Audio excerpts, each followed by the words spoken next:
Amigos y amigas de Radio América, buenas tardes y bienvenidos y bienvenidas a nuestro programa Corazón Limpio. Con este programa queremos llevarles a ustedes y a sus familias la palabra de vida que sale de la boca de Dios, porque conocer, meditar y practicar esta palabra es para nosotros puente de alegría y de paz.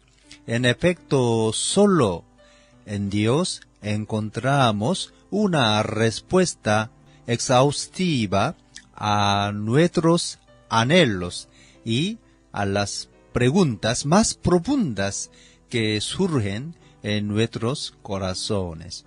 La semana pasada fuimos con Jesús al río Jordán y enseguida lo acompañamos cuando, impulsado por la fuerza del Espíritu Santo, se desplazó al desierto para enfrentarse con el príncipe del mal.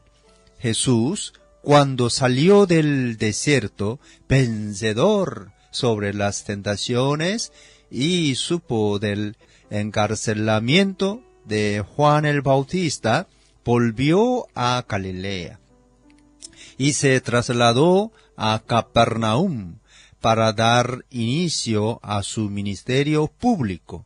Hoy lo acompañaremos en una jornada típica de su trabajo en el anuncio del reino de Dios. Continuando nuestra meditación sobre el Evangelio de Marcos en el capítulo 1, en los versículos de 21 a 39.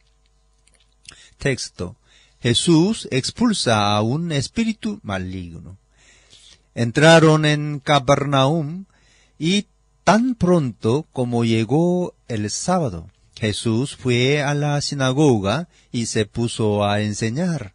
La gente se asombraba de su enseñanza, porque la impartía como quien tiene autoridad, y no como los maestros de la ley. Depende en la sinagoga un hombre que estaba poseído por un espíritu maligno. Gritó: ¿por qué te entrometes, Jesús de Nazaret? ¿Has venido a destruirnos? Yo sé quién eres tú, el Santo de Dios. Cállate, lo reprendió Jesús. Sal de este hombre. Entonces el espíritu maligno sacudió al hombre violentamente y salió de él, dando un alarido. Todos se quedaron tan asustados que se preguntaban unos a otros: ¿quién es esto? Una enseñanza nueva, pues lo hace con autoridad. Les da órdenes incluso a los espíritus malignos y le obedecen. Como resultado, su fama se extendió rápidamente por toda la región de Galilea. Jesús sana a muchos enfermos. Tan pronto como salieron de la sinagoga, Jesús fue con Jacobo y Juan a casa de Simón y Andrés. La suegra de Simón estaba en cama con fiebre, y enseguida se lo dieron a Jesús. Él se le acercó, la tomó de la mano y la ayudó a levantarse. Entonces se le quitó la fiebre y se puso a servirles. Al atardecer, cuando ya se ponía el sol, la gente le llevó a Jesús todos los enfermos y endemoniados, de manera que la población entera se estaba congregando a la puerta. Jesús sanó a muchos que padecían de diversas enfermedades. También expulsó a muchos demonios, pero no los dejaba hablar porque sabían quién era él. Jesús ora en un lugar solitario. Muy de madrugada, cuando todavía estaba oscuro, Jesús se levantó, salió de la casa y se fue a un lugar solitario, donde se puso a orar. Simón y sus compañeros salieron a buscarlo. Por fin lo encontraron y le dijeron: «Todo el mundo te busca». Jesús respondió: «Vámonos de aquí a otras aldeas cercanas donde también pueda predicar. Para esto he venido». Así que recorrió toda Galilea, predicando en las sinagogas y expulsando demonios. Comentario. Jesús, después que nos dio a conocer la síntesis de su predicación, el reino de Dios está cerca. Arrepiéntanse y crean la buena nueva. Y nos mostró la fuerza creadora de su palabra en el llamado de los primeros discípulos: «Vengan, síganme». Ahora nos muestra una jornada de su actividad en la ciudad de Capernaum, una de las más importantes de Galilea. Esta jornada representa un condensado de las principales actividades de Jesús, predicador y maestro de vida en su misión social y humano-divina. Predicación, sanaciones, asombro de las personas, íntima relación con sus discípulos, enfrentamiento con las autoridades del lugar, oración. Esta jornada típica se desarrolla en 3 lugares distintos: la sinagoga de la ciudad, la casa de Pedro, el lugar solitario en la zona limítrofe a la ciudad. En Capernaum Jesús comienza su actividad de enseñanza. Más de 15 veces el Evangelio de Marcos nos dice que Jesús enseñaba, pero casi nunca se dice qué enseñaba. En verdad, Marcos define el contenido de la enseñanza de Jesús luego en el comienzo como buena noticia de Dios. Marcos 1:14, la buena noticia procede de Dios y revela algo sobre Dios. En todo lo que hace y dice Jesús se traslucen los rasgos del rostro de Dios. Manifiesta la experiencia que Él mismo tiene de Dios como Padre. Revelar a Dios como Padre es la fuente y la finalidad de la buena noticia de Jesús. El mensaje que Jesús comunica se percibe no solo por las palabras, sino más bien por los gestos y el modo como Jesús se relaciona con el pueblo. Marcos también habló 20 veces de sanidad divina y milagros. En caso de Mateo encontramos las 2 referencias 22 veces. Y en Lucas 21. Comparando el tamaño de los 3 sinópticos, vemos cómo Marcos se enfoca más en la actividad dramaturgica de Jesús. Juan, al contrario de los sinópticos, habla de 7 signos, donde quiere explicar de manera pormenorizada quién es Jesús a partir de su vivencia con él. La gente se asombraba porque Jesús enseña con autoridad y no como los maestros de la ley. En verdad, mientras la gente acoge de manera positiva la enseñanza de Jesús, instruyendo su autoridad extraordinaria, las autoridades se asustan, le tienen miedo, porque sienten que su propia autoridad está en peligro.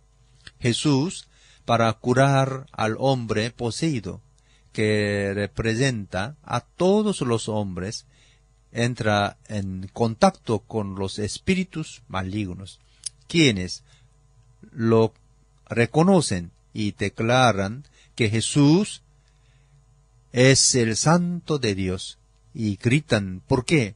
Saben que Él vino para destruirlos.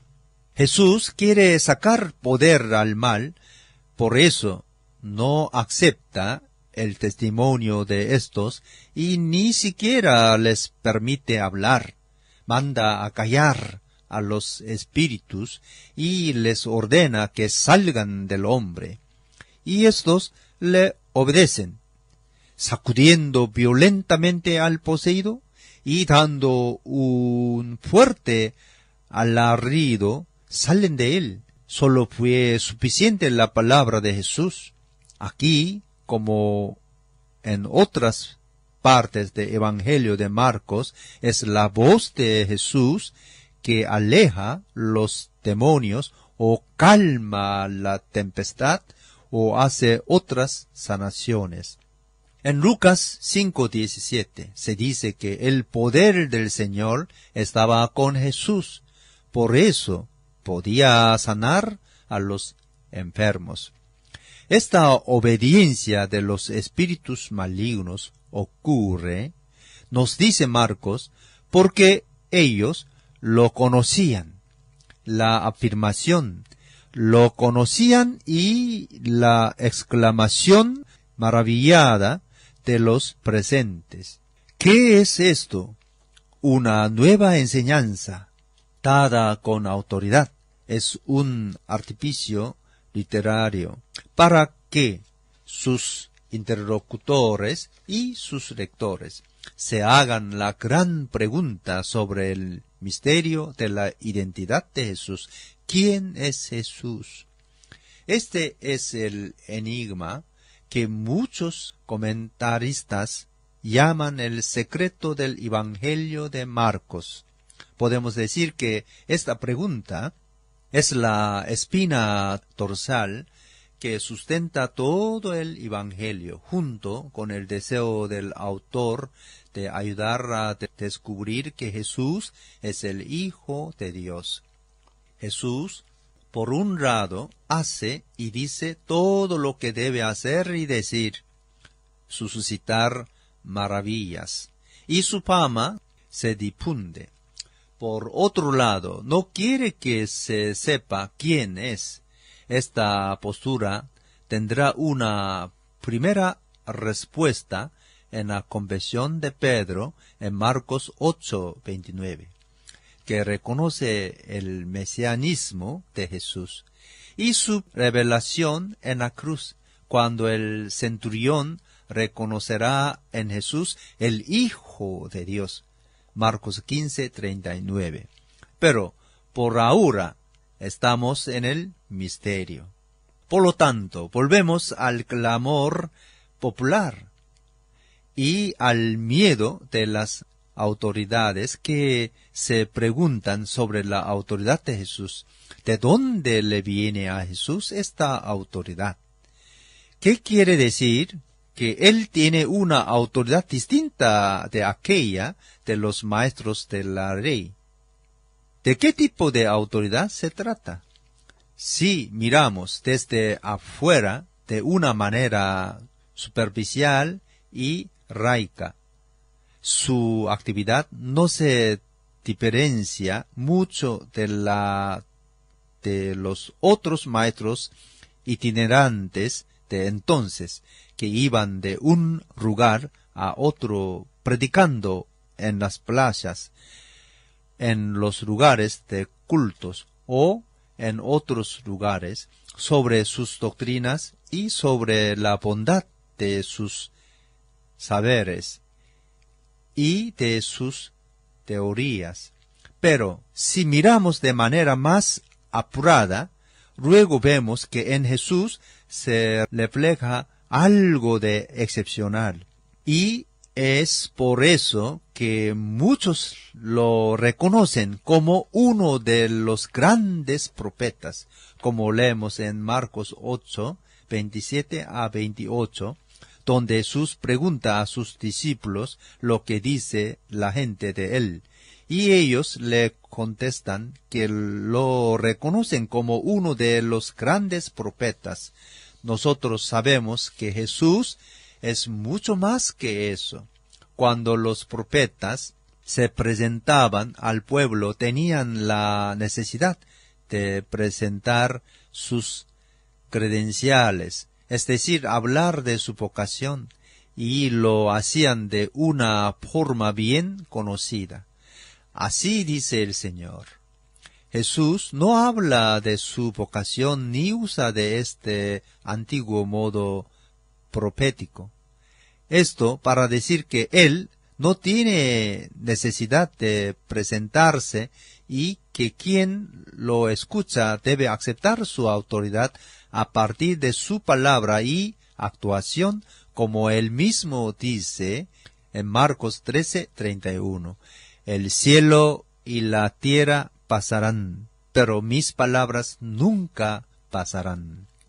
Jesús reivindica para sí, y por lo que dice, una autoridad superior a la de los profetas, y por lo tanto mucho más superior a la de los escribas, que no podían compararse con los antiguos profetas. Como sabemos, los escribas eran los expertos de las escrituras y basaban su autoridad en el conocimiento de éstas y sobre su enseñanza.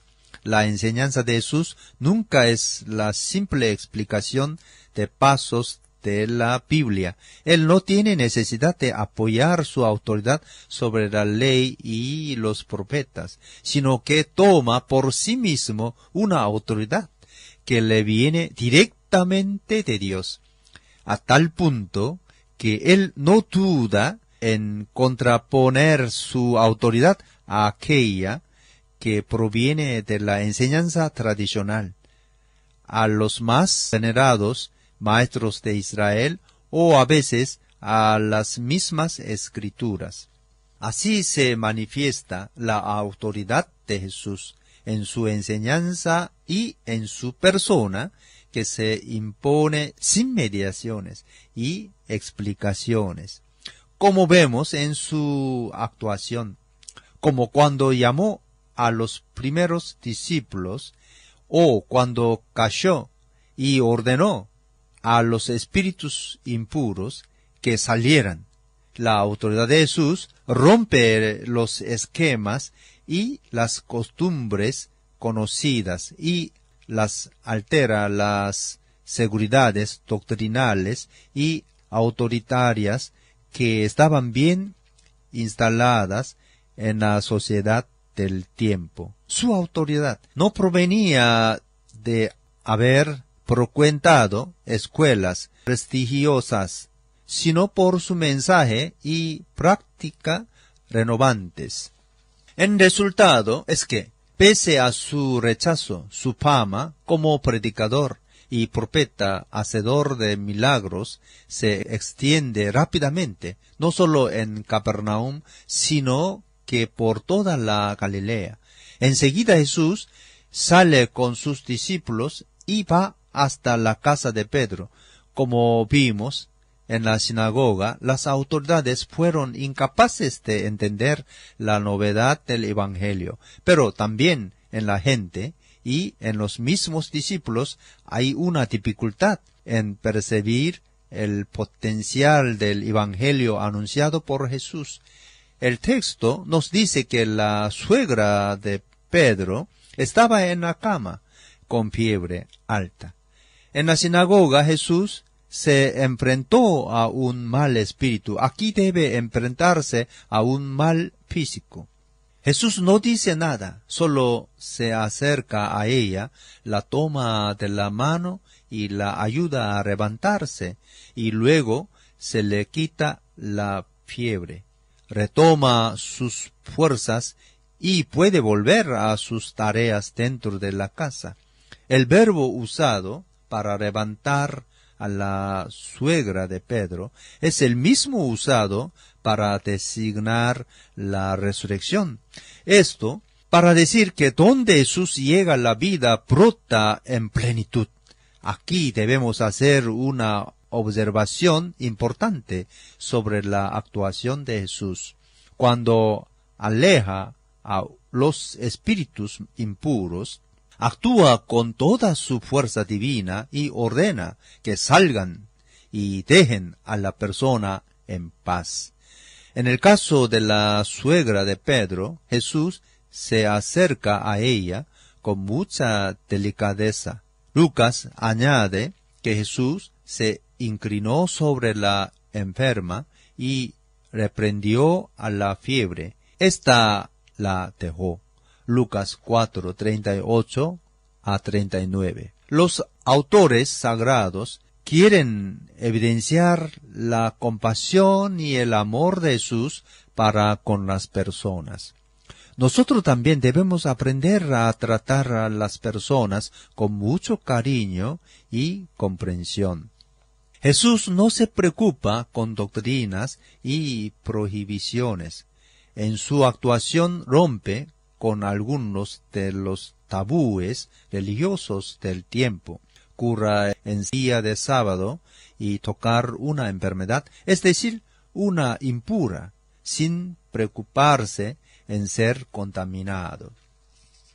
En el versículo 34, Marcos dice que al atardecer, cuando ya se ponía el sol, esta mención temporal es para decir que el sábado ya había terminado y ya había pasado la prohibición de trabajar. Según los hebreos, el día terminaba y comenzaba al atardecer con la puesta del sol. En aquella hora de la tarde llevaron a Jesús agolpándolos a la puerta de la casa de Pedro, a todos los enfermos y los endemoniados. Y él sanó a muchos y expulsó a muchos demonios. Y también aquí Jesús les prohíbe que hablen, porque estos sabían quién Jesús era. La popularidad de Jesús como hacedor de milagros ya era grande y existía el peligro de que alguien se equivocara sobre él, yendo solo para pedir sanaciones o milagros. Él cura sin ponerles condiciones, porque tenía el poder de purificar. En la persona de Jesús se hacen presente la misericordia y la compasión de Dios para todos sus hijos e hijas. En él se hace presente la novedad del reino de Dios, y es esta gran novedad que causó impacto en el pueblo. Jesús no estaba preocupado por las normas del puro y del impuro. Tan solo se preocupaba por el bien de la persona.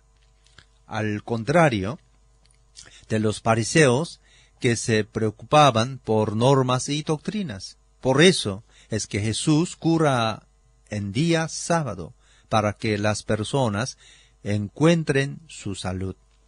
Antes el pueblo vivía acorralado, siempre vencido por todo lo impuro que enfermaba su vida. Ahora, de improviso, todo cambió. La pureza que da a la persona las condiciones para presentarse ante Dios es nuevamente posible. Jesús es la comprobación de esto. La consecuencia de esta buena noticia fue que todo un sistema religioso montado y sustentado por los fariseos y escribas ya no servía. La buena noticia para el pueblo fue una mala noticia para los abusadores del poder. Pero Jesús no quiere aprovechar de este poder y de esta forma que adquirió para provecho propio. No quiere seducir a las personas con falsas promesas. Lo que más le importa es que el Padre sea conocido y alabado, y que esta buena noticia pueda llegar lo más lejos posible. Por eso, para descansar y orar, pero también para que los sanados y sus familiares y también todos los que le buscan por sus poderes de milagros entiendan sus verdaderas intenciones de madrugada. Él se retira a un lugar solitario cerca de la ciudad. Jesús entra en intimidad de escuchar y diálogo con el Padre para entender cuál es la voluntad de éste. Los discípulos, cuando se enteran de su ida, luego salen en su búsqueda. Están sorprendidos de que el maestro quiera huir de la popularidad y de su compromiso para sanar más personas que con certeza irán a buscarlo. Todos te buscan, redicen los discípulos. Estos, igual que la gente y las autoridades, todavía no entendieron que la actuación de Jesús es señal de algo más grande. El cambio que ocurre en los que son tocados y sanados por Jesús es señal de un cambio más significativo, un encuentro con el Dios de la vida que quita todo sufrimiento y nos da la capacidad para amar a Jesús y ayudar a los demás. Jesús solo dice a los suyos: vámonos de aquí para otros lugares, porque para esto vine, para salvar y libertar a las personas. Hay que una expresión parecida a la que encontramos en el Evangelio de Juan, donde leemos: salí del Padre y por eso vine. Juan 16, 28. Jesús simplemente quiere someter su actividad sanadora a la proclamación del reino. Su misión no es solo para algunos, sino para todos. Todos deben oír la buena noticia del amor del Padre. Deben oír sobre la dignidad de cada persona, porque la salvación y la liberación son ofrecidas a todos. Quizás alguno quería usar de sus poderes para engrandecer a la ciudad de Capernaum o por su propio aprovecho. Pero Jesús quiere recorrer todos los rincones de Galilea para predicar y enseñar que lo importante en la vida no es fama mundana y ser grande según las disposiciones humanas, sino vivir en obediencia a Dios y aferrarse con fe a la fuerza transformadora del reino de Dios. Lastimosamente hoy muchos se vuelven esclavos de su propio poder, que puede ser económico, político o espiritual. Quizás recibieron algunos dones de Dios, pero en lugar de compartirlos, de usarlos en favor del bien de todos, los quieren usar solo en provecho propio. Quieren ser el centro del mundo y en lugar de hacer como Jesús, que usaba de su poder para restablecer y reintegrar a las personas, estos quieren usar a los demás para aumentar su poder y fama. Marcos nos mostró que Jesús es el vencedor. En Jesús nosotros todos somos vencedores por la fe. Pablo en Efesios 4, 11 a 16 nos dice que la tarea de los líderes no es engrandecerse a sí mismos, sino construir el cuerpo de Cristo. Pero para construir un cuerpo sano, hay que fortalecer y perfeccionar a los miembros del cuerpo de Cristo para que, continúa Pablo, ya no seamos niños espirituales que siguen todo viento de doctrina, dejándonos engañar por estratagemas humanos, sino que siguiendo la verdad en amor, crezcamos en Cristo, que es la cabeza, de quien todo el cuerpo, cuando vive bien concertado y unido, recibe su crecimiento para ir edificándose en amor. Cuando hay una obra de sanación, esta solo viene de Cristo y del Espíritu Santo, y no de uno u otro líder religioso. Tarea de estos últimos es que ayuden a los creyentes a crecer en la palabra y el seguimiento de Cristo. Amigos y amigas, estamos terminando nuestra meditación. Hoy estuvimos con Jesús en Capernaum para aprender algo sobre su vida y actuación. Así nos enteramos de cómo Él quiere nuestro bien. Quiere que seamos libres de todo lo que nos esclaviza humanamente y espiritualmente. Hoy se habla mucho de libertad, pero pocos tienen las ideas claras sobre lo que eso significa. En verdad no estamos libres porque somos condicionados por muchas cosas que nos quitan de manera sutil nuestra capacidad de razonar y entender que estamos siendo manipulados. Hay que volver a Jesús, a su palabra y actuación para despertar y encontrar la verdadera libertad. Muchas de las enfermedades que padecemos, de los miedos que nos acometen en nuestra vida, vienen de una sociedad que está enferma y nos transmite su enfermedad. Solo la verdad que viene de Dios nos hará libres y sanos.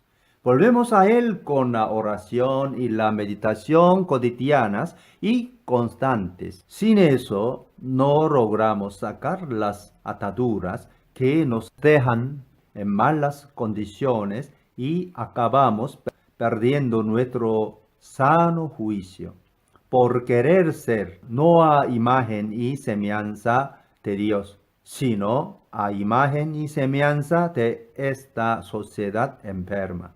Les recuerdo que estaré con ustedes mañana siempre a las 19:30. Les deseo una buena noche. Hasta mañana y que Dios los bendiga.